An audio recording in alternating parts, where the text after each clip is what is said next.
Amen.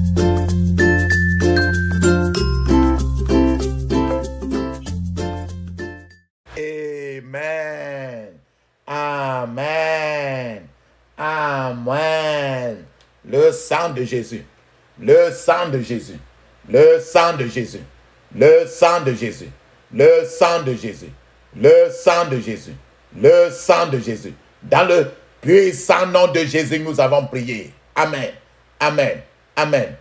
Papa, maman, frères et sœurs, que la grâce et la paix de notre Seigneur Jésus-Christ soient avec vous et toute votre famille.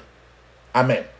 Je suis apôtre Focam chrétien du ministère de John et Territory Ministry, c'est-à-dire du ministère de Jean, chapitre 8, verset 32. Encore que la grâce et la paix du Seigneur Jésus-Christ soient avec vous et toute votre famille respective. Amen. La Bible dit très bien dans 1 Thessaloniciens, chapitre 5, verset 17, il est écrit: priez sans cesse, priez sans cesse, priez sans cesse. C'est parce que la parole de Dieu nous invite à prier sans se fatiguer que notre titre, notre thème de prière aujourd'hui, c'est ce que j'ai intitulé « Mener une bataille qui n'a pas de sens ». Mener une bataille qui n'a pas de sens. C'est-à-dire que parfois, tu te retrouves en train de faire des batailles contre toi-même. C'est-à-dire que tu luttes d'autres fois contre toi-même. Une bataille qui n'a pas de sens. Mener une bataille qui n'a pas de sens. Amen. Papa, maman, bien-aimé, je vais commencer par un petit témoignage pour que par là, nous avançons pour voir ce que c'est que mener une bataille qui n'a pas de sens. Et avant de cela, papa, maman, prenez une cuillère à café d'huile d'onction dans votre bouche que vous allez rincer. Laissez votre langue rester dans cette huile d'onction et après vous avalez.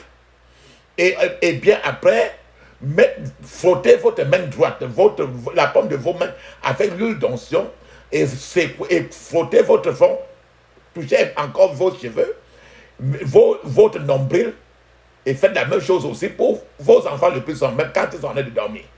Quand vos enfants sont en train de dormir, c'est le temps opportun pour prier pour vos enfants. Alléluia. Amen. Papa, maman, j'ai dit que je vais vous donner d'abord un témoignage. C'était une dame qui avait de sérieux problèmes par-ci, par-là. Cette dame ne savait plus quoi faire. Elle a rencontré un homme de Dieu. Et elle dit que l'homme de Dieu lui a demandé de réciter chaque jour le psaume 35. De réciter le psaume 35 chaque jour. Maintenant, papa, maman, je vous invite à écouter ce que le psaume 35.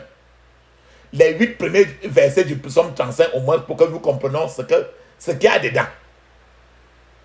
Psaume 35 de 1 à 8. Il est écrit: Éternel, défends-moi contre mes adversaires.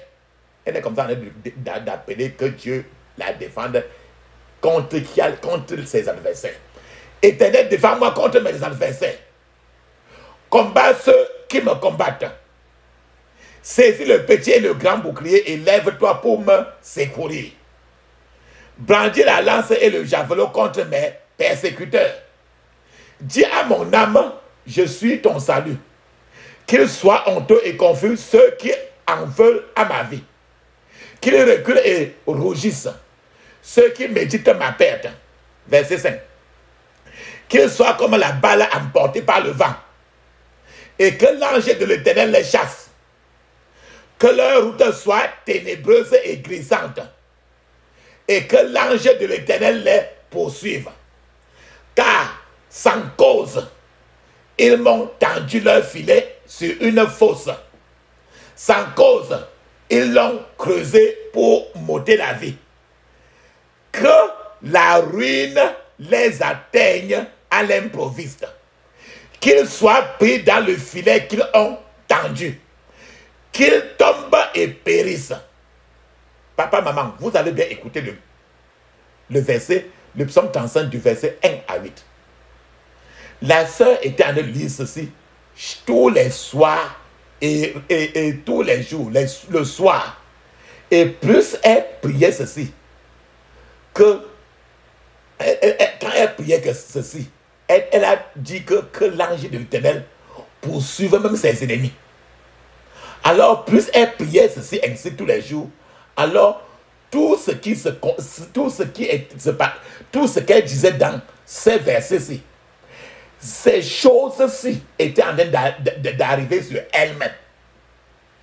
C'est-à-dire que, par exemple, le verset 8, elle dit que la ruine atteigne à l'improviste ses ennemis et que ses ennemis soient pris dans le filet qu'ils ont tendu. Alors, plus elle priait, plus les choses qui marchaient dans sa vie devenaient de plus en plus pires. Plus elle priait ce genre de prière, elle répétait ceci tous les jours, plus partout elle se sentait trop persécutée. Les problèmes ne faisaient que se multiplier. Alors, elle a prié encore. Elle priait ainsi contre l'ennemi. Mais elle recevait toutes les choses que c'est son ennemi qui devait recevoir. Alors, ça l'a dérangé. Ce qui nous fait comprendre que tu peux prier, que faire des choses, en fait, tu deviens encore ton propre ennemi parce que quand elle disait que l'ange de l'Éternel poursuit ses ennemis.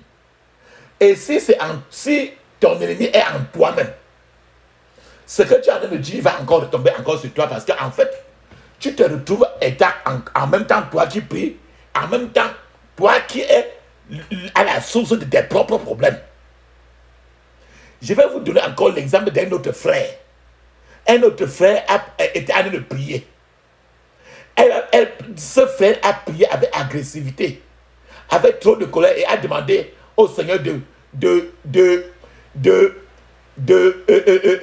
s'occuper de ses ennemis. Ce frère-là a pris un jeûne à sec de 3 jours. Et le 3e jour, pendant que le frère était en train de prier, il a eu une vision. Dans la vision, il a vu le fouet, la chicotte qui descendait, toujours pour le fouetter encore lui-même. Il a crié encore à l'Éternel pourquoi la chicotte est en train de tomber alors que tomber sur moi? Pourquoi on me tape encore alors que je suis en train de dire que la chicotte doit fouetter mon ennemi?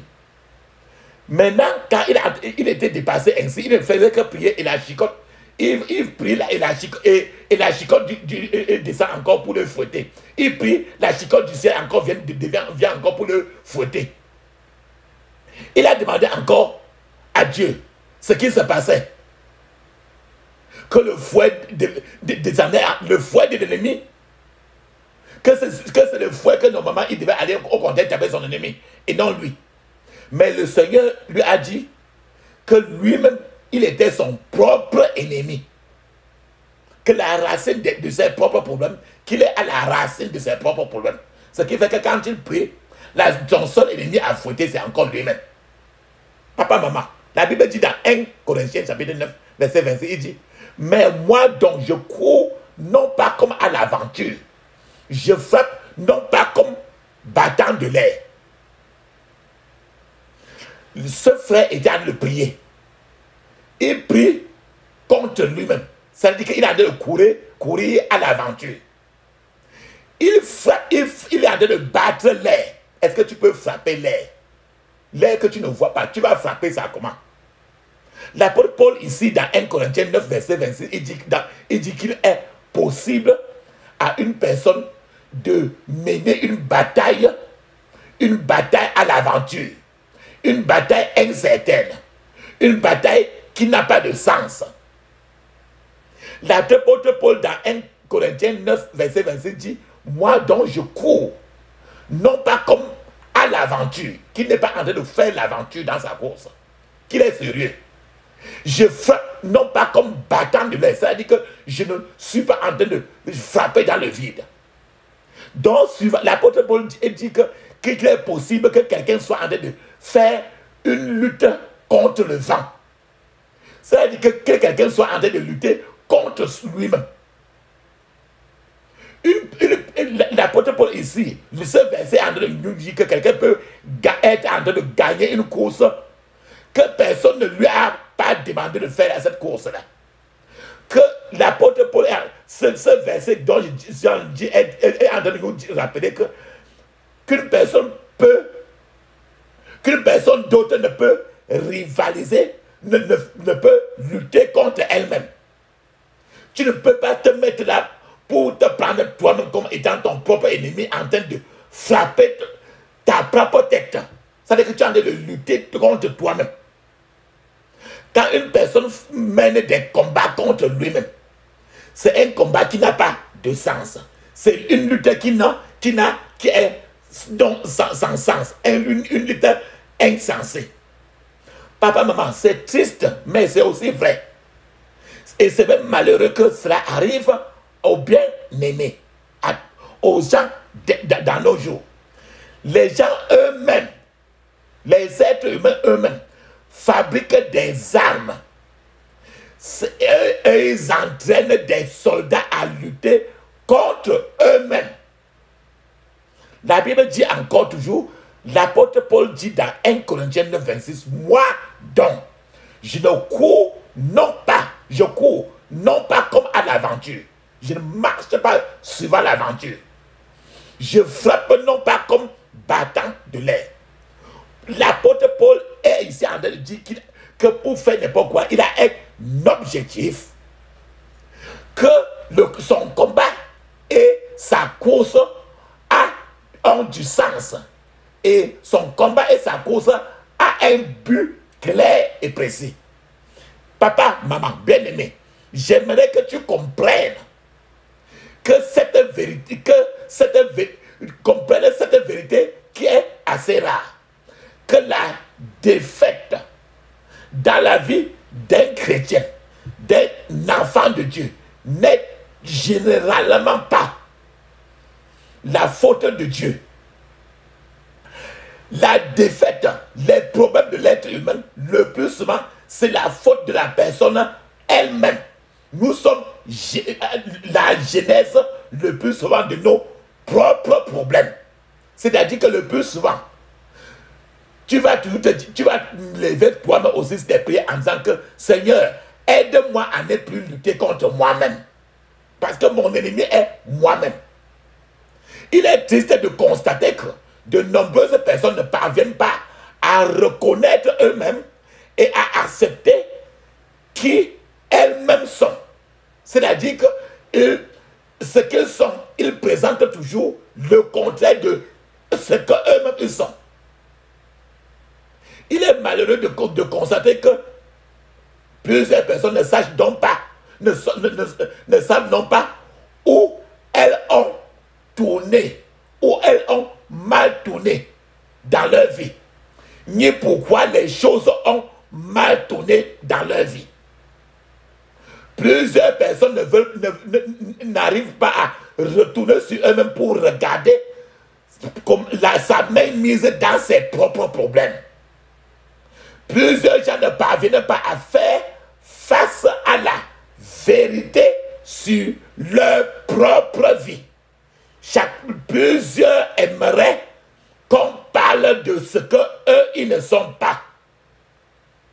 C'est-à-dire que si en mettant la peinture blanche sur quelque chose qui est noir, elle restera toujours noire jusqu'au moment où tu enlèves cette peinture-là, enlève le noir totalement, déracine la plantation du noir dans ta vie maintenant pour remettre maintenant ce qui est blanc pour que ta blancheur commence depuis tes intérieurs.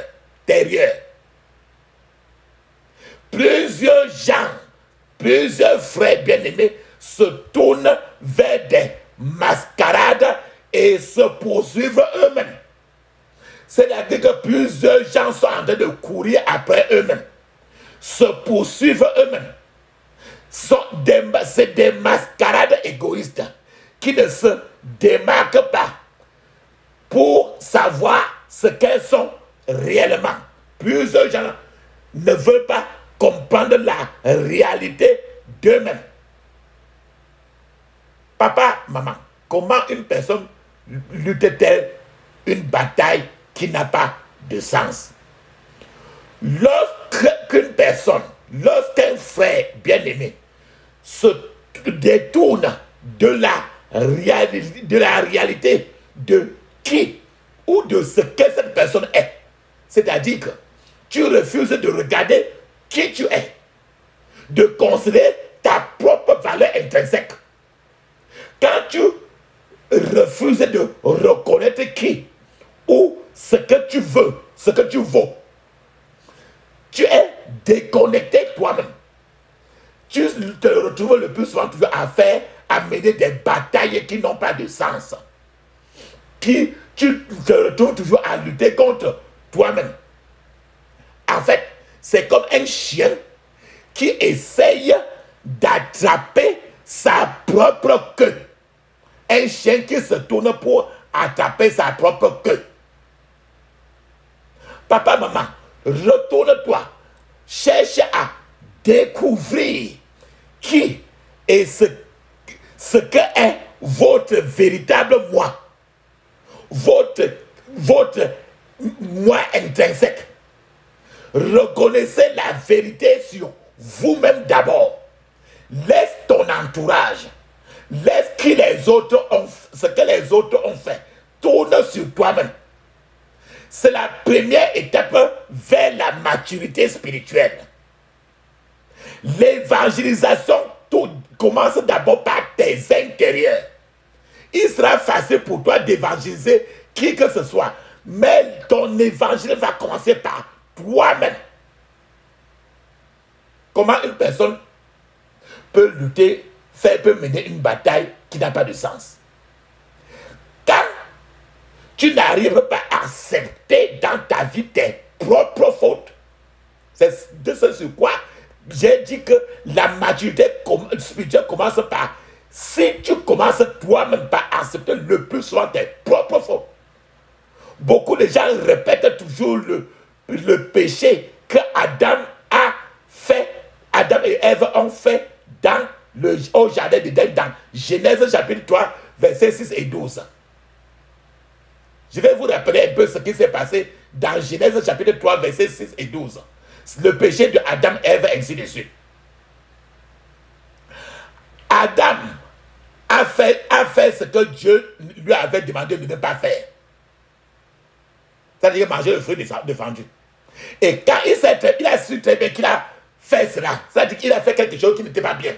Il sait très bien que c'est lui. Et que personne ne l'a forcé à manger le fruit défendu. Alors, il est parti se cacher parce qu'il sait déjà. Quand Dieu est venu dans le jardin, quand Dieu est venu dans la maison d'Adam, Dieu a dit Adam, oh, où es-tu? Adam, où es-tu? Je t'avais laissé au compteur ici. Mais tu es maintenant par où? Adam a répondu il a répondu que je suis ici. Je me suis caché parce que j'étais nu. Voilà, Adam, voilà le père qui a appelé son enfant, il s'est caché parce qu'il a fait quelque chose qui n'est pas bien. Il sait. Dieu a demandé maintenant que Adam, comment as-tu su que tu as été nu alors? Adam, au lieu de dire que j'ai fait ce que tu as dit de ne pas faire, Adam n'a pas accepté sa propre faute. Il s'est tourné dans la même maison pour fouquer son doigt maintenant sur la femme, Ève. Ève, voilà Ève. La femme que c'est toi-même qui a donné à moi. Adam a dit cela comme si sa femme Ève était venue arrêter son cou pour appuyer son cou et mettre le fruit défendu dans son cou, dans sa gorge. Donc, au lieu d'accepter sa faute, Adam s'est tourné. Elle a d'abord accusé Ève, et puis, dans la réponse d'Adam, il a accusé Dieu. Il a dit que c'est Ève que toi tu m'as donné. Donc il a accusé d'abord Ève, il a accusé Dieu aussi, qui lui a fait du bien. Beaucoup de gens aujourd'hui blâment toujours les autres pour leurs propres erreurs, au lieu de voir comment ils ont eux-mêmes contribué à leur propre échec dans la vie. Le plus souvent, les gens ont toujours leur doigt fouqué sur qui que ce soit et le doigt est toujours en train d'accuser Dieu aussi et qui que ce soit sur la terre. Jamais la personne lui-même. Si vous ne faites pas face à la vérité de vous-même, la vérité sur vous-même, vous êtes en train de donner à l'ennemi la possibilité de se cacher dans votre vie. À ce niveau-là, vous êtes en train de couvrir votre ennemi qui va vous détruire suffisamment parce que Satan aime ça. Vous devez alors, quand vous faites ainsi, vous devenez automatiquement un étudiant dans la dangereuse école de l'autodéception. Comme Adam a accusé Ève, au lieu de se blâmer lui-même, d'avoir mangé le fruit défendu, le fruit interdit. Apprenez à regarder à l'intérieur de vous-même et voyez comment vous avez aidé l'ennemi à travailler contre vous afin de pouvoir vous détruire. Dieu ne peut pas échouer. Adam a accusé Ève. Adam a accusé Dieu. Que Dieu a échoué en mettant Ève. Ce qui est clair, Dieu ne peut jamais échouer. Alors, vous ne devrez non plus échouer parce que vous êtes sa création. Donc, regardez au contraire toujours ce que vous avez fait, rentrez sur vous afin d'avancer. Comment quelqu'un peut être en train de lutter contre lui-même? Quand il y a le manque de diligence, du sérieux dans ta propre vie. J'explique cela. Dans Hébreux chapitre 11 verset 6, il est écrit: or, sans la foi, il est impossible de lui être agréable. Car il faut que celui qui s'approche de Dieu croit que Dieu existe et qu'il est le rémunérateur de ceux qui le cherchent. C'est encore écrit même dans l'Ancien Testament, dans Deutéronome 28, verset 1, il est écrit: si tu obéis à la voix de l'Éternel, ton Dieu, en observant et en mettant en pratique tous ces commandements que je te prescris aujourd'hui, l'Éternel, ton Dieu, te donnera la supériorité sur toutes les nations de la terre. Papa, maman, le contraire d'être sérieux, c'est d'être paresseux. Le contraire de la diligence, c'est la paresse. Vous ne pouvez pas être sûr ou réussir dans une vie de foi si vous êtes un chrétien paresseux, un croyant paresseux. Un croyant paresseux sera toujours découragé et abandonnera ses missions spirituelles pour des raisons inutiles, pour des excuses très légères.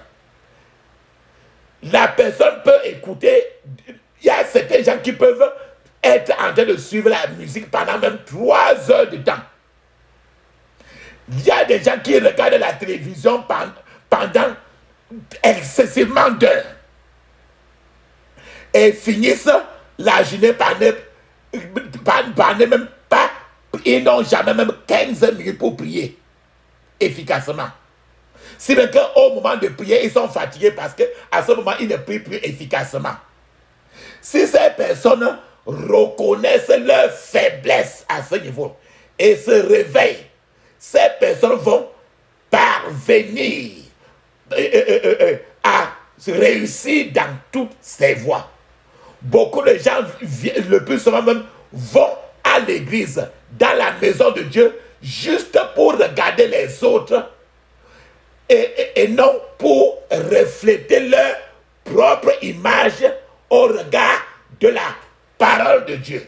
C'est-à-dire, plusieurs vont à l'église, plusieurs sont là toujours rien que pour critiquer qui que ce soit. Mais plusieurs ne sont pas prêts à regarder la Bible et comparer ce que la Bible dit et eux-mêmes, afin de pouvoir aller dans les corrections dans sa vie, au regard de la parole. Et plusieurs sont en train de regarder beaucoup plus les autres. Certains viennent simplement pour éprouver, pour tester Dieu et voir si le fait de venir à l'église peut les aider à sortir de leurs propres problèmes. Ces gens le plus souvent sont toujours en train de lutter contre eux-mêmes. Puisque quand tu viens vers Dieu avec des intérêts qui te sont propres, Dieu s'en fout. Il reste tranquille. Tu tournes, tu rentres comme tu es, venu. Jusqu'à ce que tu le mettes à la première place dans ta vie et tu le cherches, tu cherches sa face et non ses mains. Tu cherches à l'aimer et non aimer la nourriture qui viendra de lui. Alléluia. Comment les gens sont le plus souvent en train de lutter contre eux-mêmes. Papa, maman, le manque d'auto-examen. C'est-à-dire que le fait de ne pas... Il y a certains gens qui ne sont jamais prêts à s'examiner profondément en particulier. Je vous dis, papa, maman, examinez-vous et acceptez qui vous êtes d'abord avant de regarder une autre personne. Examinez vous-même. Acceptez qui vous êtes. Si vous ne parvenez pas à vous examiner, vous êtes en train de combattre contre vous-même, pensant que vous êtes en train de combattre l'ennemi. Parce que tu seras en train de prendre le marteau. Tu dis que tu es en train de frapper sur l'ennemi et tu regardes ta tête, tu prends le marteau, toi-même tu es en train de frapper sur ta propre tête. Cela en t'examinant toi-même et accepter qui tu es pour pouvoir demander à Dieu de t'aider à t'améliorer. Tu seras toujours en train de lutter contre toi-même sans le savoir. La Bible dit, papa, maman, dans Luc chapitre 6, 39 à 42, il est écrit. Il le dit aussi avec cette parabole. Un aveugle peut-il conduire un aveugle? Ne tomberont-ils pas tous deux dans une fosse? Le disciple n'est pas plus que le maître. Mais tout disciple accompli sera comme son maître. Pourquoi vois-tu la paille qui est dans l'œil de ton frère et n'aperçois-tu pas la poutre qui est dans ton œil? Ou comment peux-tu dire à ton frère, frère, laisse-moi ôter la paille qui est dans ton œil, toi qui ne vois pas la poutre qui est dans le tien? Hypocrite, ôte premièrement la poutre de ton œil, et alors tu verras comment ôter la paille qui est dans l'œil de ton frère. La Bible dit encore, papa, maman, tu as bien suffi que tu dois commencer d'abord par toi. Tes problèmes avant de regarder le problème de ton enfant. Regarde toi-même, cesse d'accuser ton enfant. Parce qu'il est innocent. Regarde, rentre en toi, éduque-toi, papa, maman, afin de pouvoir éduquer ton propre enfant. Rentre toi-même, devenir quelqu'un avant de chercher à ce que ton enfant devienne aussi quelqu'un. Regarde toute la pollution qui est sur toi et demande à Dieu de t'aider à faire des correctifs. Avant que tu ne pointes maintenant des choses qui sont dans l'œil d'une autre personne. Regarde ton propre œil d'abord. La Bible dit aussi, dans 2 Corinthiens chapitre 13 verset 5, il dit très bien, écoute, examinez-vous vous-même. Examen. 2 Corinthiens 13 5.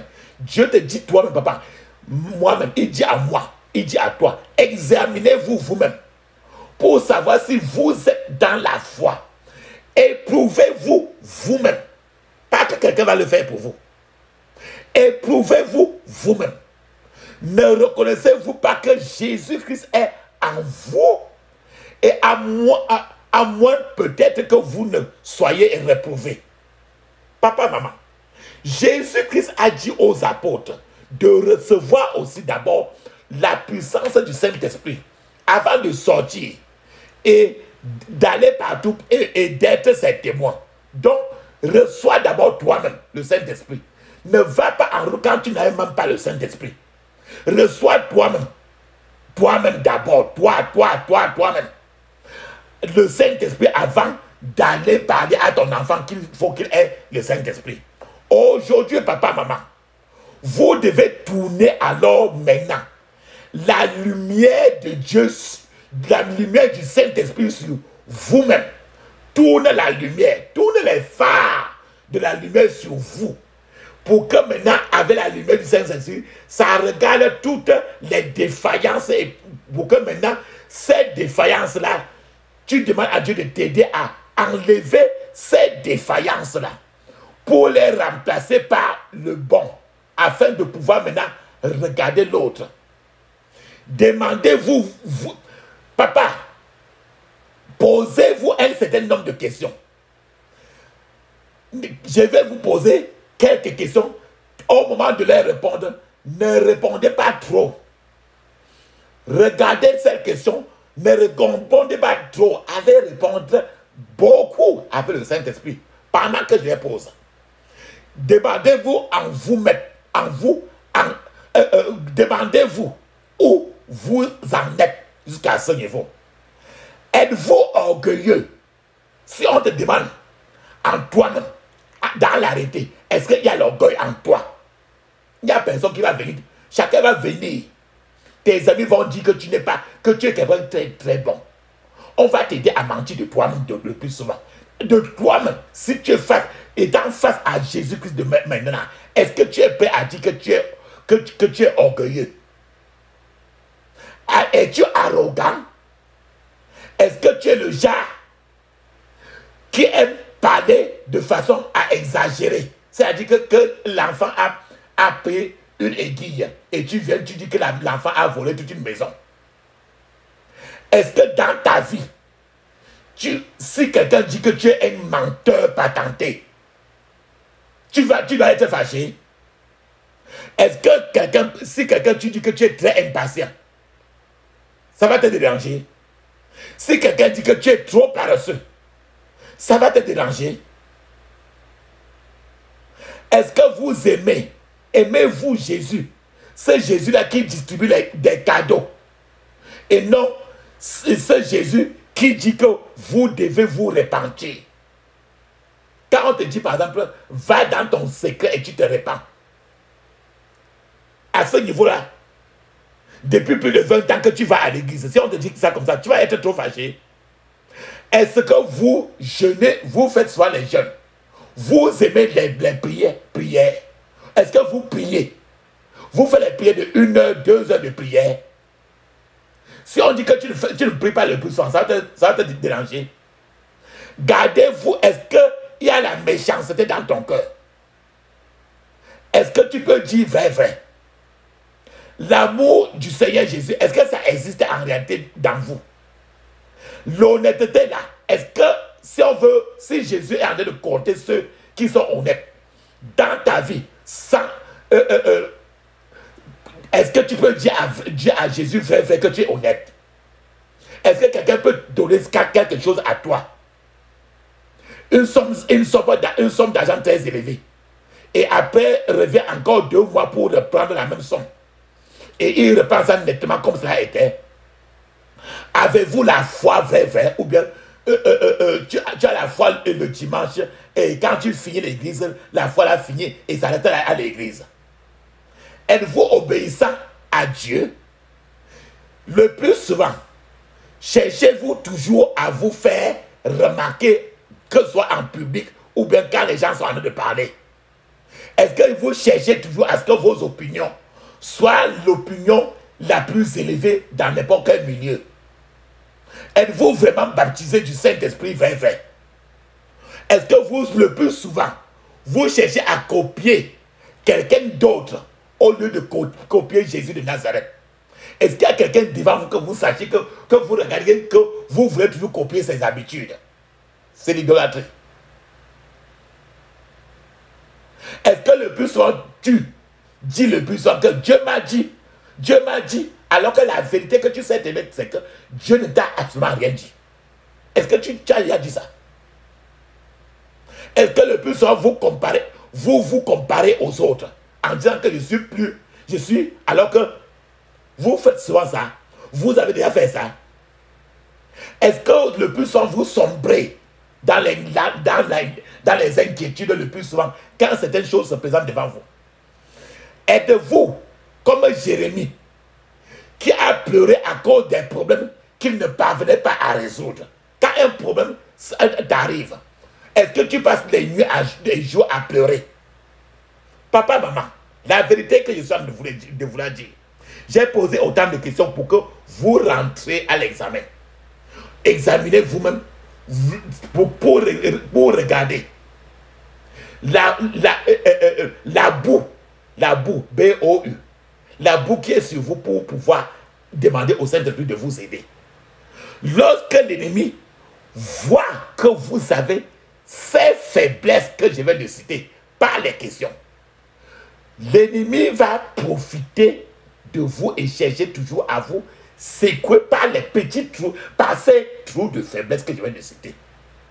Bien-aimé papa, maman, affronte la vérité qui se présente devant vous. Refuse de lutter contre toi-même.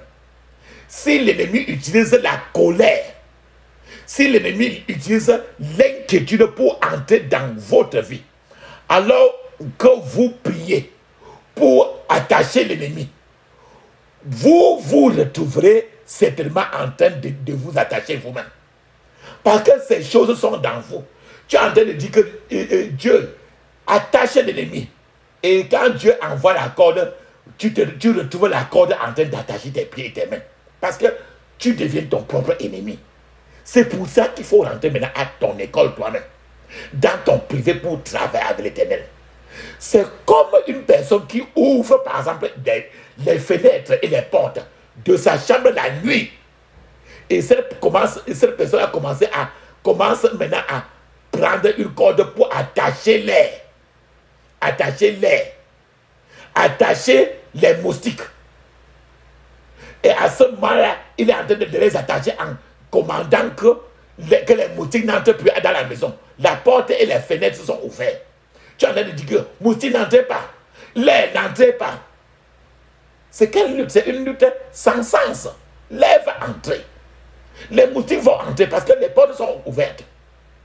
Les fenêtres sont ouvertes. Si les portes sont fermées, les fenêtres sont fermées, les moustiques ne peuvent pas entrer. Ou bien, si le moustiquaire, s'il y a des moustiquaires aux fenêtres, si la porte est fermée, les moustiques n'entreront pas. Les moustiques vont rester dehors chercher les moyens pour entrer. Il n'y en a pas moyen. Vous ne pouvez pas être en train de combattre contre l'air. L'apôtre Paul a dit que je ne fais pas de combat inutile. Je ne fais pas de combat pour battre l'air. Papa, maman, vérifiez vos points faibles. Vos points faibles. Les péchés qui ne sont pas confessés.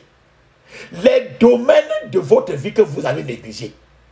Et faites des corrections avec le Saint-Esprit et demandez à Dieu, demandez que le feu du Saint-Esprit vous aide maintenant à faire des corrections dans les domaines négligés de votre vie.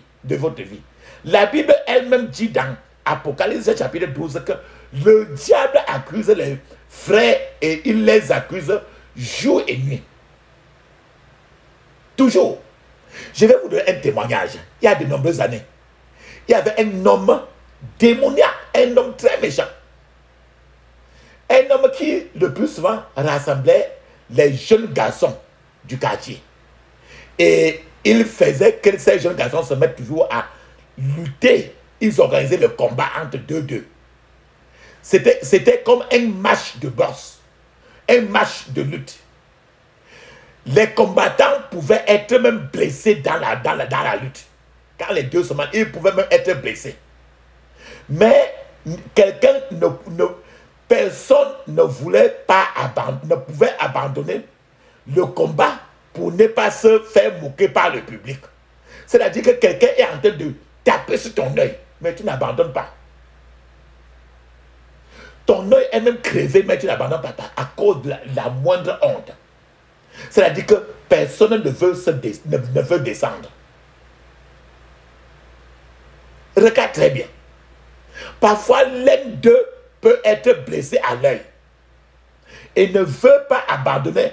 Alors, dans ces conditions, l'adversaire continue de frapper toujours cet œil jusqu'à ce que la personne soit complètement affaiblie et soit emportée hors du terrain du combat. C'est exactement ainsi que le diable combat les enfants de Dieu qui ne regardent pas eux-mêmes à leur propre faiblesse pour chercher à ce que le Seigneur les corrige, nous corrige avec l'aide du Saint-Esprit.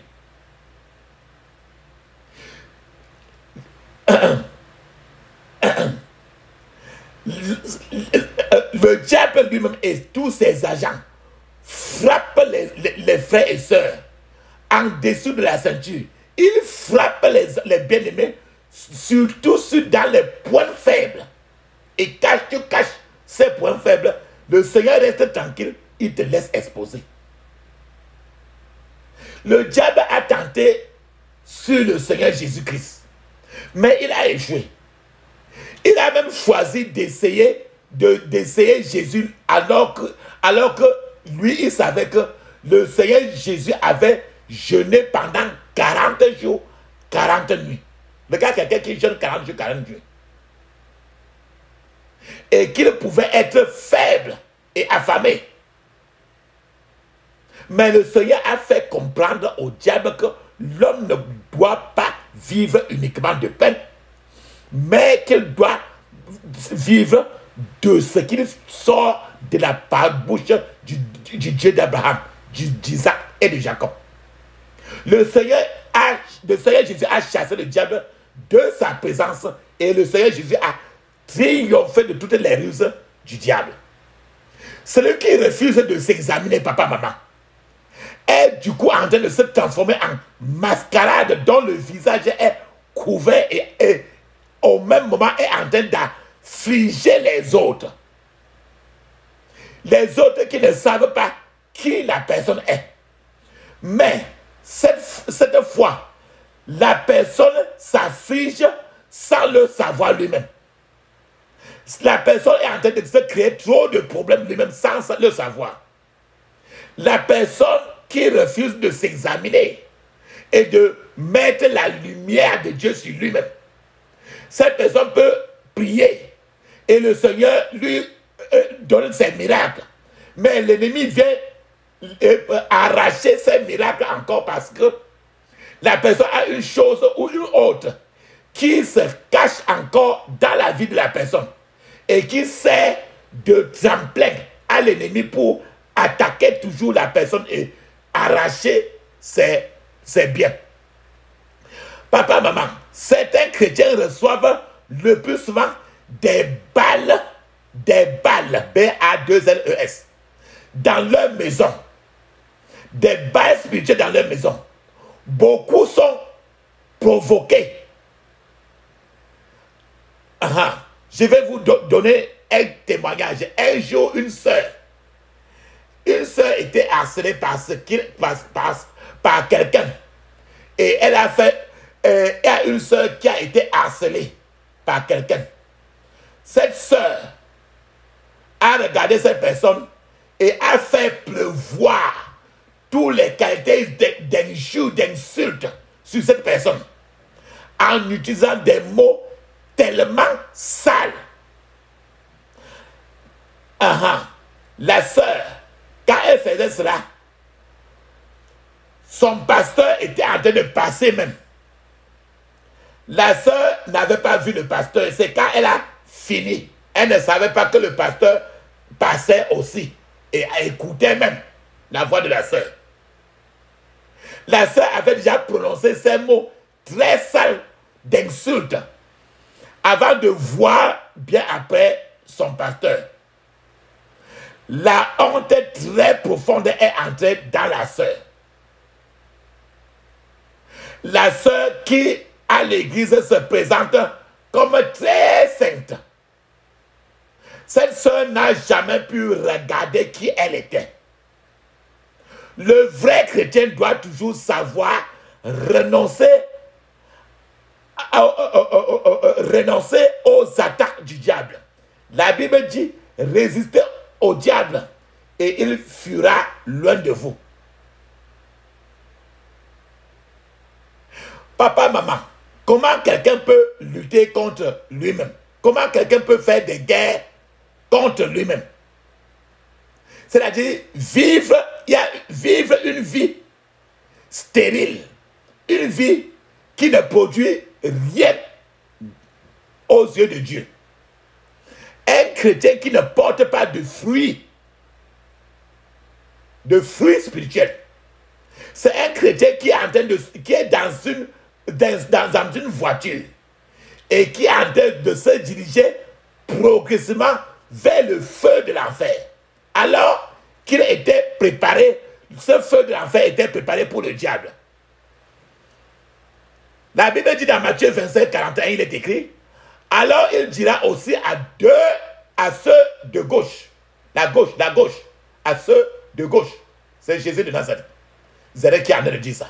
Alors il dira aussi à ceux de gauche, éloignez-vous de moi, maudits, dans le feu éternel, frappé, préparé pour le diable et ses anges. Papa, maman, comment Dieu peut-il investir autant que donner son Fils unique au monde pour te sauver, toi et moi, pour sauver les pécheurs? Et une personne décide maintenant de vivre une vie féconde, une vie stérile, une vie sans sens. Regarde très bien, c'est ça qui amène le Seigneur Jésus à dire, éloignez-vous de moi, maudits, dans le feu éternel qui a été préparé pour le diable et ses anges. C'est quand quelqu'un vit une vie stérile, une vie qui ne porte pas de fruits à l'éternel, à ce moment-là, la colère du ciel est très élevée. Le type de fruit que porte la vie d'une personne, d'un être humain, détermine où cette personne est en train de se diriger. Et ça déterminera si cette personne réussira ou non dans la bataille de la vie. La Bible dit très bien, dans Luc chapitre 13 de 6 à 7, il est écrit, je cite, il dit aussi aux paraboles, cette parabole, un homme avait un figuier planté dans sa vigne. Il vint pour y rechercher du fruit et il n'en trouva point. Alors il dit au vigneron, voilà 3 ans que je viens chercher du fruit à ce figuier. Je n'en trouve point. Coupe-le. Pourquoi occupe-t-il la terre inutilement? Coupe-le. Pourquoi occupe-t-il la terre inutilement? Papa, maman, voilà certains frères et sœurs que le ciel même dit qu'ils sont des gens qui occupent la terre inutilement et qu'ils ont besoin d'être coupés parce qu'ils ne produisent rien aux yeux de Dieu.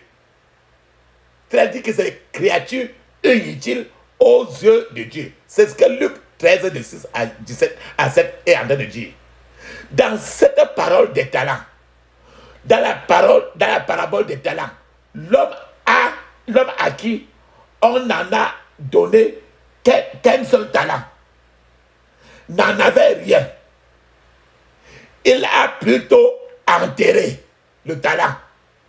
C'est-à-dire que ce qui est en toi et que tu as enterré là, papa, maman, doit être déterré aujourd'hui. L'homme à qui il n'avait qu'un talent, n'avait rien et il a encore plutôt enterré. Et cet homme fut jeté dans les ténèbres où il y a des pleurs et des grincements de talent. Certaines personnes aujourd'hui se plaignent de leur situation, mais n'utilisent pas le potentiel et l'intelligence que Dieu leur a donné. Beaucoup attendent que leurs problèmes soient résolus avant de se tourner vers Dieu. Beaucoup attendent que leurs problèmes soient résolus afin de pouvoir avant de se tourner vers Dieu. Comme si on peut jongler Dieu. Je vais vous donner un témoignage dans la Bible. Il y avait un aveugle qui est allé voir Jésus pour être guéri. Jésus lui a dit d'aller se laver d'abord à la piscine de Siloé. Si l'homme n'a été guéri que lorsqu'il est parti se laver dans la piscine de Siloé. C'est-à-dire que Dieu ne pouvait pas, Dieu a refusé de le guérir s'il ne partait pas. Ça veut dire que si tu veux que le Seigneur résolve tes problèmes, afin que tu travailles pour le Seigneur Jésus, tu vas rester là pour longtemps et jusqu'à la fin. Parce que c'est toi qui as besoin de l'Éternel. Dieu n'a pas trop besoin de toi et moi. Beaucoup de gens ne veulent pas travailler pour Dieu. Mais ces mêmes gens veulent que Dieu travaille pour eux. C'est-à-dire qu'ils sont en train de prier que Dieu leur donne. Mais ils ne veulent jamais rien donner à Dieu. Les chrétiens stériles, les chrétiens qui sont non féconds, combattent le plus souvent contre eux-mêmes. Puisque tu ne travailles pas pour Dieu, Dieu s'en fout. Il est déjà Dieu. C'est toi qui as besoin de Dieu. C'est toi qui as besoin de Dieu. Dieu n'a pas trop besoin de toi et moi. Ton aide vient de Dieu. Dieu ne vivra jamais dans quelque chose qui est fait des mains des hommes. C'est dommage, papa, maman. Mais vous ne pouvez pas jongler Dieu. Moi et toi, nous ne pouvons pas le jongler. Nous ne pouvons pas le faire chanter nos louanges. Nous ne pouvons pas faire que Dieu chante au rythme de notre chanson. C'est impossible. Alléluia. Autre manière par laquelle quelqu'un peut être en train de lutter contre soi-même. J'entre maintenant dans les conflits dans la famille, dans le foyer. Quand tu es engagé dans les conflits dans le foyer, c'est-à-dire la guerre entre femme et mari, les insultes et la femme insulte le mari suffisamment, dénigre le mari suffisamment. L'homme maintenant prend sa main maintenant pour fouquer sur la face de la femme. L'homme qui insulte la femme qui insulte le mari comme un petit étard. La femme qui bosse le mari comme l'homme qui bosse la femme comme si c'était un chiffon. La Bible nous dit très bien dans Éphésiens chapitre 5 de 25 à 28, il est écrit: Marie, Dieu est clair pour les maris. Les maris, aimez vos femmes comme Christ a aussi aimé l'Église et s'est donné lui-même pour elle, afin qu'il la sanctifie et la purifie par le lavage d'eau par la parole, afin qu'il ne la présente comme une Église glorieuse, sans tache, ni ride, ni rien de semblable, mais qu'il soit saint et sans défaut. Les hommes devaient donc aimer leurs femmes comme leur propre corps. Celui qui aime sa femme s'aime lui-même. Papa, maman, la Bible dit ici que celui qui aime sa femme s'aime lui-même. Ça veut dire que celui qui aime, la femme qui aime son mari, aime lui-même. Cela signifie que si tu détestes ta femme, tu es comme ça en train de prendre le couteau pour fouquer dans ton ventre. Si toi tu insultes ton mari, tu es comme ça en train d'insulter toi-même. Pourquoi? Parce que toi, vous faites une seule chair. Quand vous êtes le pays de l'homme et entre dans le vagin de la femme, c'est une alliance. Les deux forment une seule chair.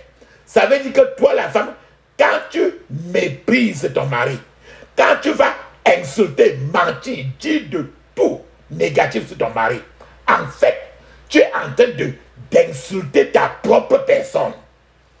Toi, l'homme, qui se met maintenant pour envoyer un coup sur l'œil et déchirer la mâchoire de ton mari, de ta femme. Tu es comme ça en train de prendre le coup de poignard pour chouquer sur ta propre tête, ton ventre. C'est ce que cela signifie. C'est pour ça qu'il ne faut pas faire des... L'être humain, les hommes dans les foyers sont en train de lutter contre eux-mêmes. Les femmes dans les foyers sont trop en train de lutter contre eux-mêmes. Cela signifie que si vous détestez votre mari ou votre femme, vous êtes en train de détester vous-même. Ça rentre encore, vous êtes en train de faire des combats contre vous-même. La Bible dit dans 1 Pierre chapitre 3 verset 7, il est écrit de même.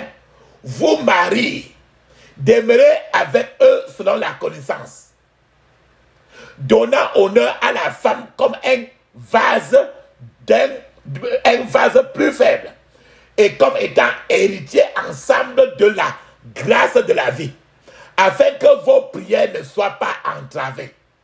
Papa, maman, les conflits entre mari et femme peuvent entraver. La Bible nous dit très bien que, papa, maman, quand la femme insulte le mari et s'en va prier, Dieu ne peut pas, il dit très bien ici que Dieu n'est pas prêt à écouter tes prières quand tu viens d'insulter ton mari.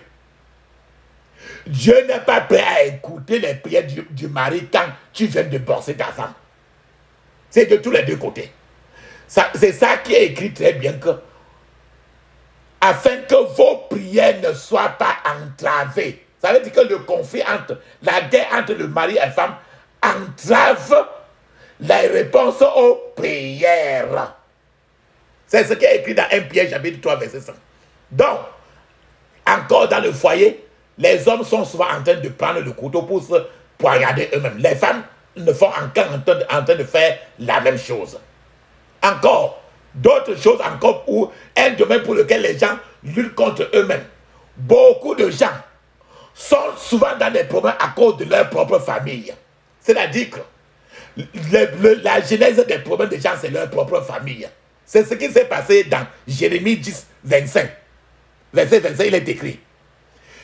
Déverse ta fureur sur les païens qui ne te connaissent pas et sur les familles qui n'invoquent pas ton nom. Car ils ont dévoré Jacob et l'ont dévoré et l'ont consumé et ont rendu son habitation désolée. Ça veut dire qu'ils ont dévoré Jacob. Jacob, quelqu'un qui est dans une famille. Et la famille se rassemble maintenant pour le détruire. C'est ce qui s'est passé à Joseph. Donc certains gens le plus souvent se tournent contre leur propre famille pour les détruire. D'autres choses encore, papa, maman, tu peux être en train de te détruire toi-même en possédant des choses démoniaques sur toi ou même sur ta maison, dans ta maison. Je l'ai dit et je le répète encore dans Deutéronome, chapitre 7, verset 26, il est écrit. Voilà ce que Dieu te dit à toi et à moi, papa, maman, bien-aimé. Tu n'introduiras pas non plus une abomination dans ta maison, de peur que tu ne sois une chose maudite comme elle. Mais tu la détesteras absolument et tu l'abhorres entièrement, car c'est une chose maudite. C'est-à-dire que quand tu prends quand tu arrêtes quand tu es dans la maison avec quelque chose que Dieu a interdit, ta maison et toi-même devienne une malédiction.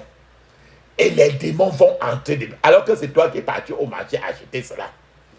Toi, tu es parti prendre la culture là. Tu es parti acheter ça parce qu'on te dit que c'est un très bien, ça vient de l'Inde. Tu as pris ça, tu es venu accrocher au mur. Et maintenant, comme c'est au mur, tous les démons viennent et entrent dans votre vie. Donc, toi-même, tu es comme ça en train de lutter contre ta propre maison, contre tes propres enfants, contre ta propre vie. Si vous gardez un matériel démoniaque dans votre maison, ou si vous l'avez sur vous-même comme une bague, comme les chaînes avec les croix qui pendent sur ça, comme les bagues, les cheveux, quoi, même les habits ou quoi que ce soit qui est démoniaque, vous laissez alors place, vous êtes encore comme ça en train de laisser place à une invasion des démons sur vous et dans votre maison. Vous ne pouvez pas attaquer l'ennemi avec succès si vous avez ce genre de choses sur vous et dans votre maison. C'est une invitation quand vous avez déjà sur vous cette bague-là, cette montre-là, cet habit-là, ce caleçon-là, ces chaussures-là, ces chaussettes-là, ce bracelet, ce soutien-gorge-là, ces pagnes-là. C'est une invitation ouverte à l'invasion des démons. Si vous avez en votre possession les choses que vous avez collectées auprès des herboristes, auprès des prophètes qui portent des habits blancs, des faux prophètes, vous pouvez, vous allez d'ouvrir les portes à l'incursion des démons. Les gens obtiennent le plus souvent les gens prient. Les choses finissent, après ça recommence à cause de toutes ces choses-là toujours. Tant que ce n'est pas sorti de chez vous, totalement, peu importe à quel montant d'argent vous avez acheté, vous devez choisir entre votre vie et cela. Les gens prient, obtiennent le plus souvent des délivrances partielles, parce qu'ils ont en eux ces choses qui ont été une abomination, qui sont démonisées. Peu importe à quel point la personne prie, tant qu'il y a ça à l'intérieur, Dieu ne peut pas entrer dans une maison qui est maudite parce que sa parole en est dit. J'ai lu, vous avez compris la parole. Une chose qui peut t'amener encore, papa, maman, à lutter tout contre toi-même, c'est l'immoralité sexuelle. L'immoralité sexuelle, c'est écrit dans 1 Corinthiens 6, verset 18 jusqu'à 20. Je dis, je cite, fuyez la fornication. Écoutez, papa, maman, la fornication. Si tu as déjà fait ça, c'est à partir de maintenant qu'il faut regarder cela. Fuyez la fornication. Tout péché qu'un homme commet est hors du corps. Mais celui qui se livre à la fornication pêche lui-même contre son propre corps. Quoi? Ne savez-vous pas que votre corps est le temple du Saint-Esprit? C'est-à-dire que la maison du Saint-Esprit qui est en vous, que vous avez de Dieu et que vous n'êtes pas les vôtres, car vous avez été rachetés à un prix. Glorifiez donc Dieu dans votre corps et dans votre esprit qui appartient à Dieu. Votre esprit appartient à Dieu. Ça veut dire que quand le pays de quelqu'un entre dans ton vagin, quand ton vagin reçoit le pays de quelqu'un et vous n'êtes pas marié devant Dieu, tu es comme ça en train de salir la maison de Dieu, que ton corps comme ça est la maison de Dieu. Et Dieu a dit que ton corps ne l'appartient pas. Ne t'appartient pas. N'appartient pas aux démons. Donc, tu es comme ça en train de... Ce rapport sexuel-là que tu as fait il y a même 20 ans, 30 ans, 40 ans. Tu étais comme ça en train de prendre le marteau pour détruire ta propre maison. Tu es comme ça en train de te tuer toi-même. Cela signifie que si vous livrez votre corps à la fornication ou à l'adultère, c'est-à-dire à avoir des rapports sexuels avec un homme ou une femme avec qui vous n'êtes pas marié, que vous soyez marié à quelqu'un d'autre ou non, à condition que vous ne soyez pas tous les deux mariés auparavant. Dieu et l'homme, c'est la fornication, c'est l'adultère. Votre votre mariage doit être un mariage devant Dieu et un mariage devant les hommes. Donc il y a toujours deux mariages. Le mariage traditionnel et le mariage à l'église, c'est les deux qui sont appelés mariage. C'est la fornication quand c'est le cas contraire. C'est l'adultère. Et cela signifie que vous êtes en train de combattre contre vous-même. Et que vous en souillez le temple de Dieu, du Dieu vivant. Papa, maman. Parfois, quand on commande aux démons de sortir des gens, ces démons le plus souvent peuvent sortir. Et ils vont encore entrer, ils trouvent refuge encore pour entrer dans la vie des autres personnes qui sont même à côté de toi quand tu es en train de prier. Parce que la personne lui-même ne chasse pas les démons parce que la fornication, les cancans péchés, trop de péchés sont dans la personne et le démon ne poursuit que là où il trouve sa viande qui est le péché. La fornication et l'adultère sont des portes très faciles à ouvrir pour entrer dans la vie d'une personne. C'est dommage, mais parfois, lorsque les gens prient contre tout obstacle à leur progrès, ces gens prient en fait contre eux-mêmes, parce qu'eux-mêmes, ils sont leur propre obstacle. Si Dieu agissait en réalité selon la prière de certaines personnes, ces personnes se feront être en train de lutter contre eux-mêmes. C'est-à-dire que quand la personne dit que Dieu tue mon ennemi, Dieu prendrait son propre marteau pour tuer la propre personne. Parce que certains gens sont la genèse de leur propre problème. De nombreuses personnes ont personnellement refusé même de recevoir le baptême du Saint-Esprit. Certains pensent qu'ils peuvent recevoir même le Saint-Esprit dans les rêves, ce qui n'est pas possible. Beaucoup de personnes ne croient même pas avoir besoin du Saint-Esprit. Pour cela, eux, tout ce en quoi ils croient, c'est prendre peut-être quand ils sont lavés et ils ont les rêves, c'est tout pour eux. Pour certaines personnes, aller en route et faire la prédication en route, voilà ce qu'ils ont besoin. Alors qu'ils ont de faire la prédication en route, le Seigneur lui-même ne les connaît pas eux-mêmes.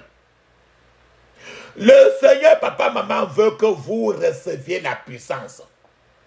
Parce qu'il y aura un moment où vous serez dans des difficultés, comme Jacob a été dans les difficultés, et vous devez combattre avec l'ange. Jacob s'est retrouvé quelque part avec des difficultés, il a combattu avec l'ange, il en a vaincu. Un soldat de l'Éternel n'attend pas d'être sur le champ de bataille pour apprendre à combattre ou à utiliser les armes. Alléluia. Papa, maman. Une autre chose pour laquelle quelqu'un peut être en train de lutter contre sa propre personne, c'est le fait de la désobéissance à ses parents. Ce que j'appelle parents, c'est les parents physiques. C'est les parents spirituels. La Bible nous dit très bien. Dans Éphésiens chapitre 6, verset 1 à 3, il est écrit, je cite, « Enfin, obéissez à vos parents dans le Seigneur, car cela est juste. Honore ton père et ta mère, qui est le premier commandement avec promesse, afin que tu sois heureux et que tu vives longtemps sur la terre. » Papa, maman, tu as bien écouté. Ça veut dire que désobéir ton père et ta mère pour vivre très peu sur la terre, pour avoir une courte vie sur la terre. Cela veut dire que quand tu es en train, les enfants qui désobéissent à leurs parents, physiques comme spirituels, risquent une courte vie, une courte durée de vie sur la terre. Alors à ce moment, eux, ils sont comme ça en train de lutter, de combattre ainsi contre eux-mêmes. Ce n'est pas qu'ils sont en train de faire du mal aux parents. Ils sont en train d'écouter leur vie, de se créer tous les problèmes sur la terre. Quand tu insultes ton papa, tu insultes ta maman, tu fais de ton papa ce que tu veux, tu fais de ta maman ce que tu veux, elle ne dit absolument rien. Ce n'est pas lui que tu as de faire quelque chose. Tu es en train de prendre ton couteau pour fouquer dans ton propre ventre. Prends un marteau, frapper sur ta propre tête. C'est ce que les écrits disent. C'est-à-dire que désobéissez aux parents. Alors, tu auras la courte vie. Le Seigneur, la parole de l'Éternel est oui et amen. Rien ne change là-dessus. Un autre domaine pour lequel les gens sont toujours en train de lutter contre eux-mêmes, c'est la recherche effrénée des plaisirs du monde. Des plaisirs du monde. La Bible dit très bien dans 1 Timothée 5, verset 6, il est écrit, car à celle qui court après les plaisirs, elle est déjà morte, quoique vivante. Quelqu'un qui court après les plaisirs du monde, cette personne-là est déjà morte, bien que tu le vois en train de marcher. Donc c'est quelqu'un qui n'a pas le temps de prier, qui n'a pas le temps de l'Éternel, c'est quelqu'un qui n'existe même plus. C'est-à-dire que tu le vois en train de marcher là comme ça, ce n'est qu'un cadavre ambulant. En d'autres termes, c'est un cadavre ambulant. C'est ce que 1 Timothée chapitre 5 verset 6 nous dit. Que là où il est là, il recherche ce que son cœur aime. Mais en fait, quand tu le vois marcher là, ce n'est qu'un cadavre ambulant. 1 Timothée 5, 6 est en train de parler des cadavres ambulants. En d'autres termes, les plaisirs que le monde a à offrir pourraient vous faire rater le chemin que le Seigneur est en train de vous tracer. Pourquoi devriez-vous choisir le chemin de la mort au dépend de votre propre âme? Pourquoi devriez-vous renforcer l'ennemi contre vous-même? La Bible expose à ce niveau, dans 1 Timothée 5, verset 6, la Bible expose deux forces puissantes qui opèrent dans la vie de l'être humain. Il y a d'abord la vie et la mort. Si vous acceptez la vie, vous brillerez et vous épanouirez. Vous vous épanouirez et vous vaincrez l'ennemi. Si vous acceptez la mort, vous mourrez et l'ennemi vous vaincra. C'est pour ça que la Bible dit dans Galates, chapitre 5, verset 19 à 21. Je cite. Or, les œuvres de la chair sont manifestes. Ce sont l'impudicité, l'impureté, la dissolution, l'idolâtrie, la magie, les inimitiés, les querelles, les jalousies, les animosités, les disputes, les divisions, les sectes, l'envie, l'ivrognerie, les excès de table et les choses semblables. Voilà 16. Je vous dis d'avance, comme je l'ai déjà dit, que ceux qui commettent de telles choses n'hériteront point le royaume de Dieu. Papa, maman, je vous ai cité 16 choses, ce qui est écrit dans Galates 5, 19 à 21. Un seul parmi tout cela suffit à amener une personne en enfer. Je vous ai cité 16 choses. La parole de Dieu dit encore dans Galates chapitre 5 verset 22, il est écrit. Mais le fruit de l'esprit c'est l'amour, la foi, la paix, la patience, la bonté, la bénignité, la fidélité, la douceur et la tempérance. Voilà 9. Ce sont les forces de la vie. Et l'absence de l'une de ces forces que je viens de citer dans Galates 5, 22, c'est 9. L'absence de l'une d'entre elles dans la vie d'une personne aide toujours l'ennemi à amener la personne en enfer, à empêcher la personne d'accéder au royaume de Dieu. Papa, maman, vous pouvez les avoir tous, ou un ou deux. Ceux que vous n'avez pas, parmi les 9 que je cite, sont des portes ouvertes à l'ennemi pour vous affliger. Aujourd'hui, papa, maman, j'aimerais que vous recherchiez profondément, vous réexaminiez, vous recherchez profondément et que vous demandiez si c'est vous qui vous êtes en train de vous empêcher à ce que vos percées soient ouvertes, malgré vos prières ferventes. Recherchez si c'est vous-même qui est la genèse de vos propres problèmes. Normalement, lorsque les prières sont prononcées, aucune puissance ne devrait leur résister. Mais s'il y a quelque chose qui appartient à l'ennemi dans votre vie, cela va créer un obstacle et aider maintenant l'ennemi à renforcer sa présence pour vous empêcher d'avancer.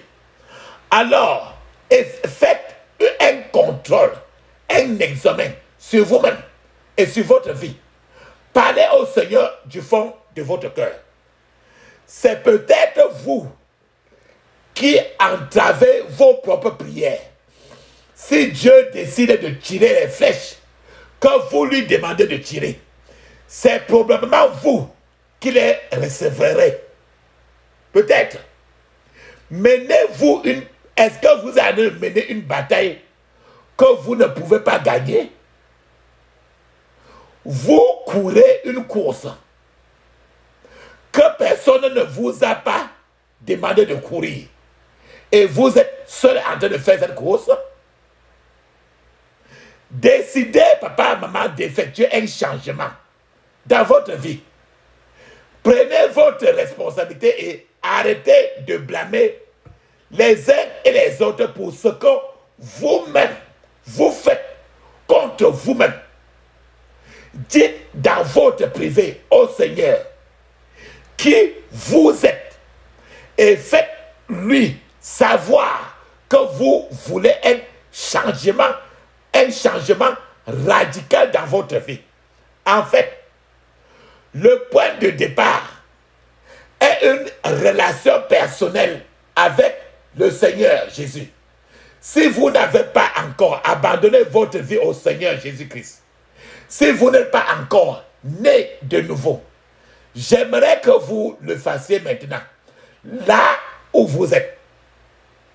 Tout ce que vous avez à faire est de reconnaître le fait que vous êtes un pécheur et que vous ne pouvez pas vous approcher de Dieu avec vos péchés.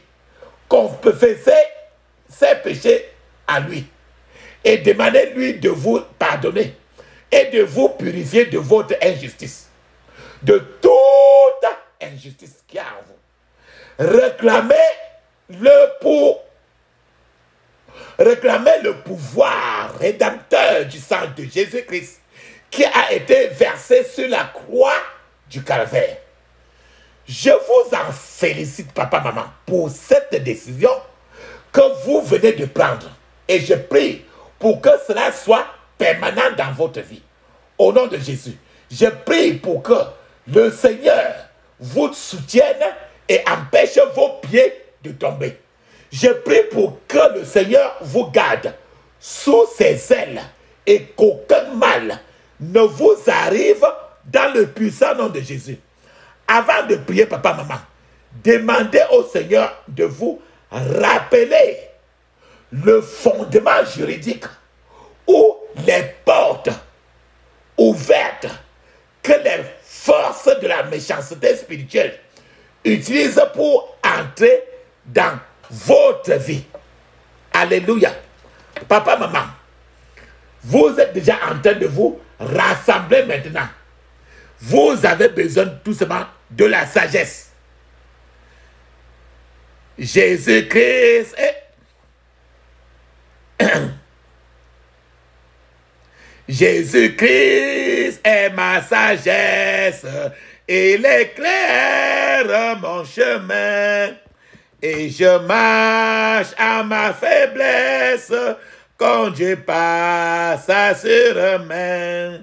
Il éclaire mon chemin, il éclaire mon chemin, et je marche à ma faiblesse, quand Dieu passe sur main. Jésus-Christ est ma justice, son sang a coulé pour moi. Je trouve en son sacrifice, paix et pour pardon par la foi. Son sang a coulé pour moi. Son sang a coulé pour moi. Je trouve en son sacrifice, paix et pardon par la foi. Jésus-Christ me sanctifie, au divin s'est attaché. Je reçois de lui la vie qui m'a franchi du péché. À toi Jésus attaché. À toi Jésus attaché.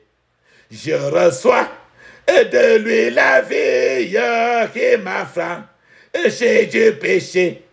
Jésus a payé ma dette à grand prix, m'a racheté. Près de lui, ma place est prête au ciel pour l'éternité. Jésus, tu m'as racheté.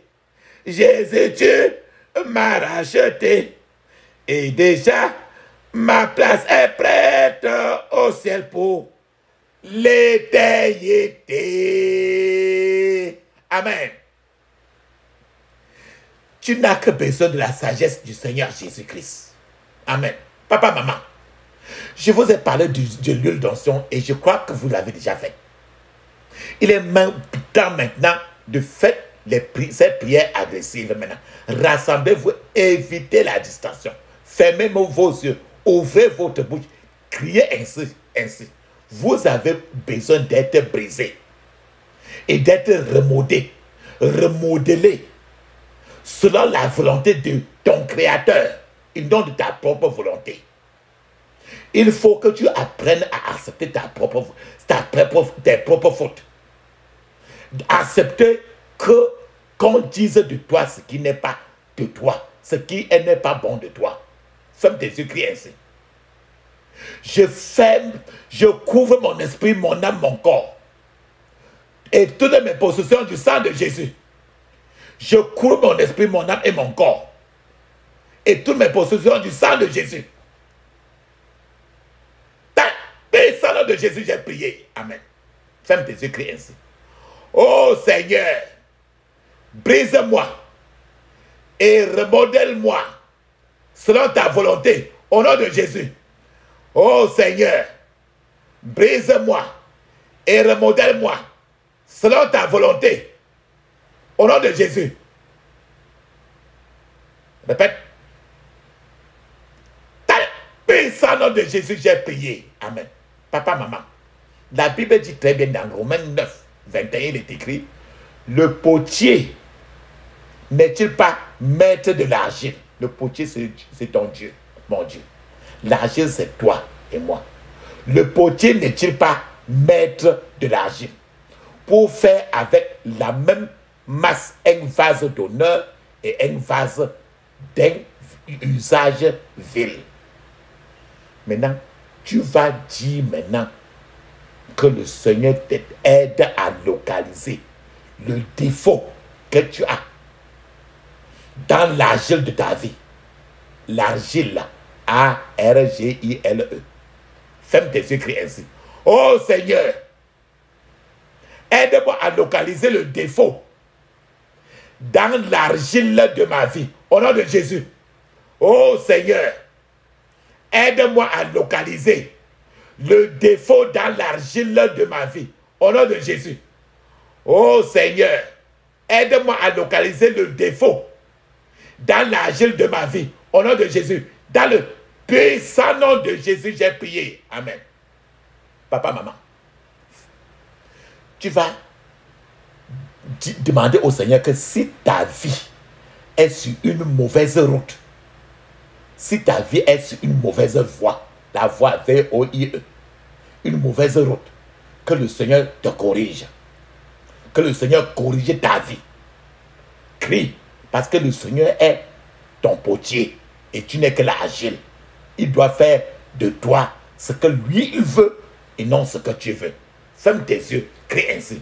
Oh Seigneur, si ma vie est sur la mauvaise voie, corrige-la au nom de Jésus. Oh Seigneur, si ma vie est sur la mauvaise voie, corrige-la au nom de Jésus. Oh Seigneur, si ma vie est sur la mauvaise voie, corrige-la au nom de Jésus. Dans le puissant nom de Jésus, j'ai prié. Amen. Maintenant, tu vas commander à ton destin de changer pour le mieux. Il faut que ton destin change pour le mieux. Ferme tes yeux, crie ainsi. Je commande à mon destin de changer pour le mieux. Au nom de Jésus. Je commande à mon destin de changer pour le mieux. Au nom de Jésus. Je commande à mon destin de changer pour le mieux. Au nom de Jésus. Dans le puissant nom de Jésus, j'ai prié. Amen. Papa, maman, les mauvaises choses qu'on a plantées dans ta vie, demande maintenant au Seigneur de déraciner les mauvaises choses qu'on a plantées dans ta vie, non? Parce que tu es l'agile. Il va enlever les mauvaises et il va remettre le meilleur. Ferme tes yeux, crie ainsi. Oh Seigneur, déracine les mauvaises choses de ma vie. Au nom de Jésus. Oh Seigneur, déracine les mauvaises choses de ma vie. Au nom de Jésus. Vas-y, vas-y. Oh Seigneur, déracine les mauvaises choses de ma vie. Parle ça plusieurs fois, plusieurs fois. Vas-y, répète. Oh Seigneur, déracine les mauvaises choses de ma vie. Au nom de Jésus. Dans le puissant nom de Jésus, j'ai prié. Amen. Je vous ai parlé des faiblesses. Quand tu caches là, toutes tes faiblesses que tu caches là, tu ne veux jamais avouer tes fautes là. J'ai un ami que j'ai connu pour longtemps. Depuis que je connaissais cet ami-là, je ne l'ai jamais vu ou entendu accepter sa propre faute. Jamais. Jusqu'à ce que je me suis reculé de cet ami. Et c'est là les choses cachées. Et ça a continué ses faiblesses. Ce qui fait que c'est par là que Satan est entré maintenant pour saccager ces faiblesses-là. Maintenant, toutes tes faiblesses spirituelles. Commande maintenant que toutes tes faiblesses spirituelles prennent fin. Maintenant. Ferme tes yeux, crie ainsi. Que toute faiblesse spirituelle dans ma vie, que toute faiblesse spirituelle dans ma vie, prenne fin maintenant au nom de Jésus. Prenne fin maintenant au nom de Jésus. Prenne fin maintenant au nom de Jésus. Dans le puissant nom de Jésus, j'ai prié. Amen. Papa, maman, mets une pause maintenant. Et tu vas parler, mets une pause dans la prière. Tu vas parler en langue 7 minutes. Avec les yeux fermés. Parle suffisamment en langue 7 minutes. Ne prie jamais sans parler en langue. Dans la prière et à la fin de la prière. Parle en langue 7 minutes avec les yeux fermés. De parler en langue est écrit dans Marc 16, 17. Actes des apôtres 2, de 1 à 5. Et d'autres places. Je t'attends.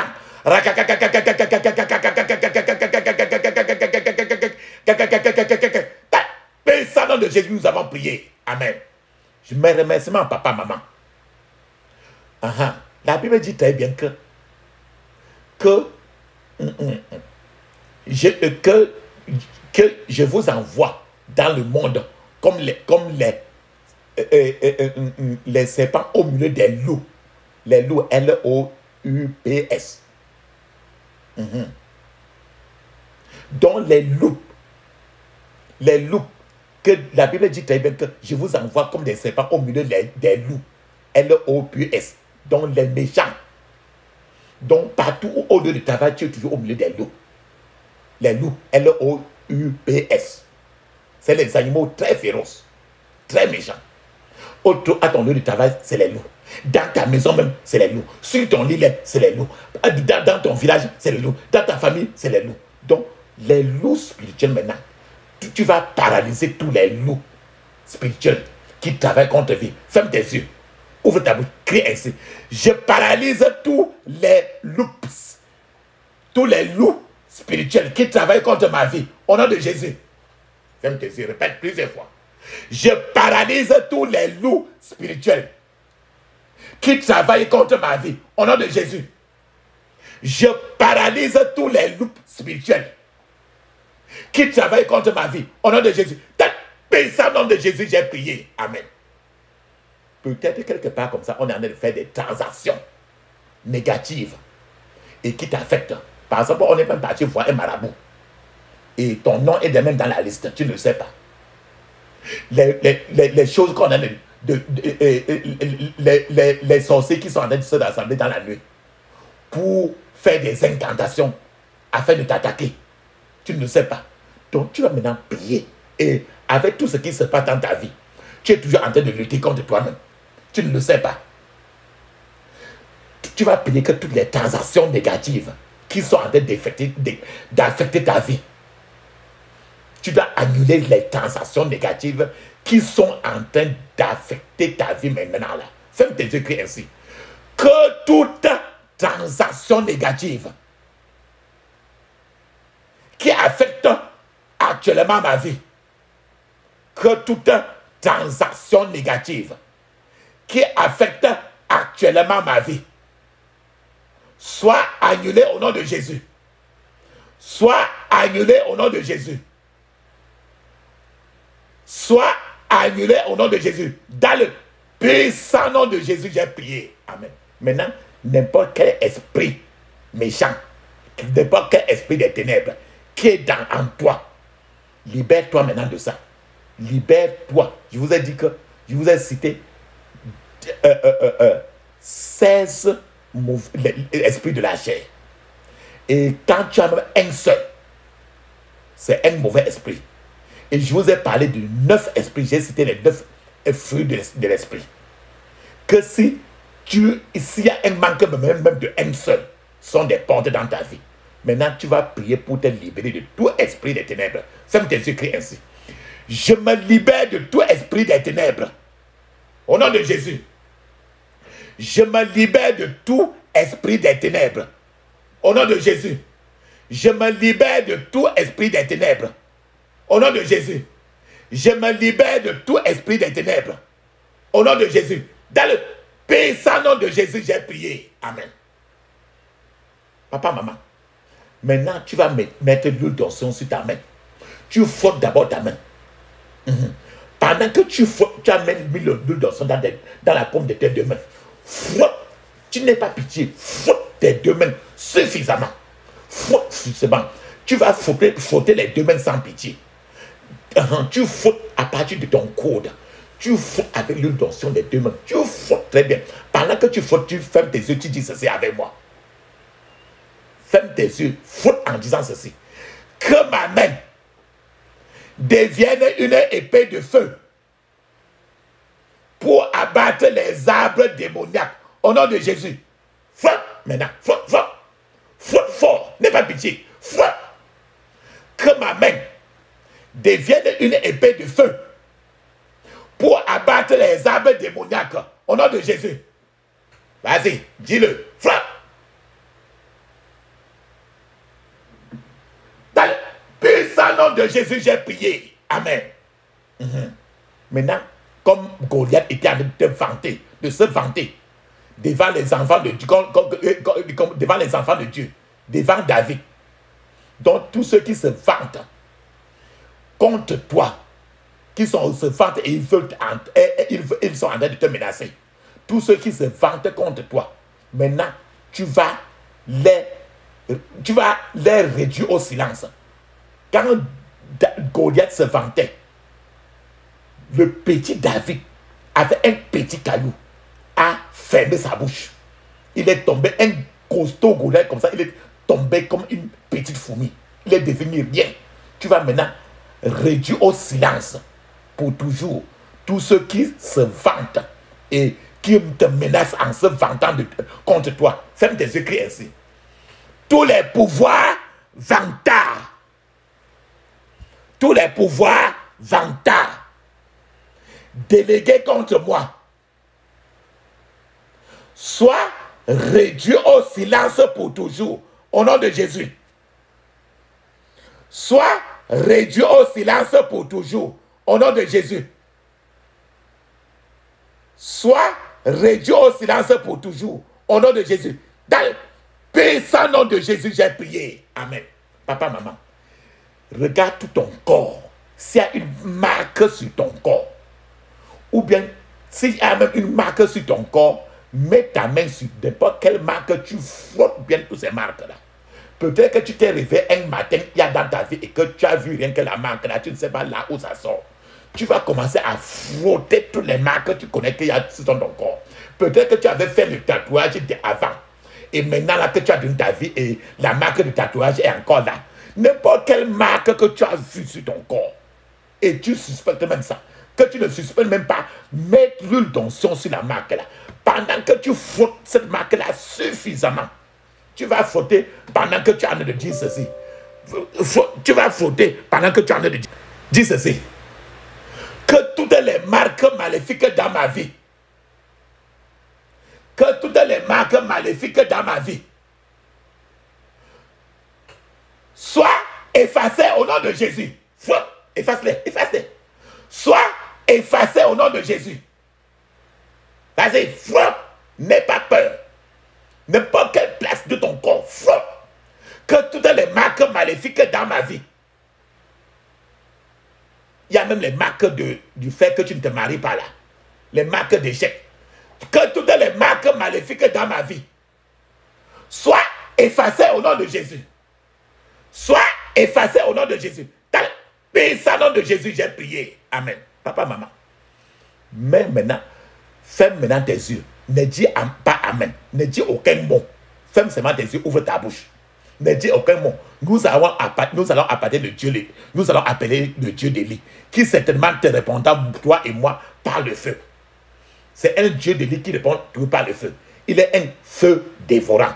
Ne dis même pas Amen. Ne dis même pas merci. Ne dis aucun mot. Feu, feu, feu, feu, feu.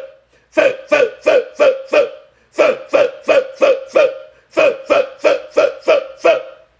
Dans le puissant nom de Jésus, nous avons prié. Amen.